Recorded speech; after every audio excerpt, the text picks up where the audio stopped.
Bizarre webcam footage has emerged of a mysterious flying object gliding very close to an active volcano in Mexico.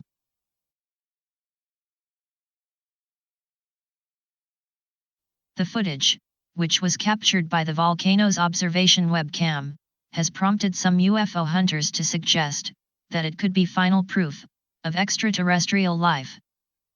Many conspiracy researchers have theorized that the Popocatépetl volcano, which has had numerous UFO sightings, could contain an alien installation, or perhaps an underground base.